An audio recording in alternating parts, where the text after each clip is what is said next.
তিস্তা মহাপরিকল্পনার কাজ নভেম্বরে শুরুর দাবিতে রংপুরে সর্বস্তরের ছাত্র জনতার ব্যানারে চলছে মানববন্ধন কর্মসূচি। এ বিষয়ে আরো বিস্তারিত জানতে আমরা যাচ্ছি সহকর্মী সরকার মাজহারুল মান্নানের কাছে। মাজহার, আমাদেরকে একটু এই কর্মসূচি সম্পর্কে বিস্তারিত জানাবেন, আন্দোলনকারীরা কি বলছেন তাও জানতে চাই।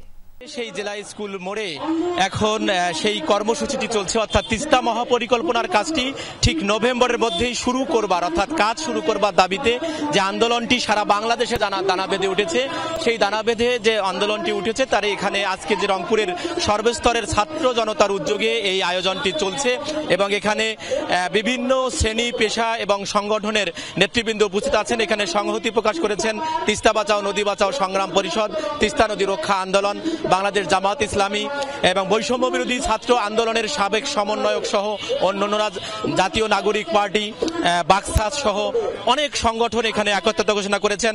বিভিন্ন শিক্ষা প্রতিষ্ঠানের যারা শিক্ষার্থী আছেন তারা একত্রতা ঘোষণা করেছেন। তাদের সবার দাবি হলো একটাই, যে নভেম্বরের মধ্যেই শুরু করতে হবে এই তিস্তা। এবং আপনারা দেখছেন এখানে বিভিন্ন প্লাকার্ড বহন করা হচ্ছে। সেই প্লাকার্ডে বলা হচ্ছে যে বিদেশি নয়, দেশের স্বার্থ আগে, তিস্তা নিয়ে ষড়যন্ত্র বন্ধ হোক, তিস্তা বাঁচাও, জীবন বাঁচাও, তিস্তাবাচির সংগ্রাম চলছে চলবে, তোমার আমার ঠিকানা তিস্তা তিস্তা, দাবি মোর একটাই, তিস্তা নদীর পানি চাই।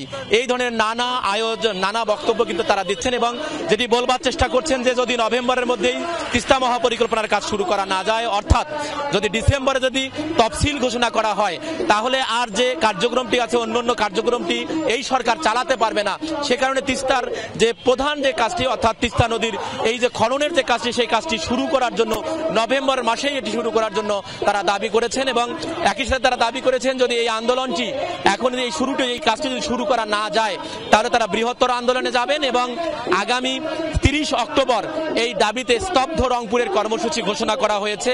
অর্থাৎ এই যে তিস্তার যে আন্দোলনটি, সেই আন্দোলনটি এখন আমি যদি আপনাদেরকে একটুখানি বলি যে 2 কোটি মানুষের জীবন এবং জীবিকার স্বার্থে এই তিস্তা মহাপরিকল্পনার কাজটি নভেম্বরে শুরু করা হোক, এই দাবি তারা তুলেছেন। বিস্তারিত করে জানাচ্ছিলেন, ধন্যবাদ মাজহার।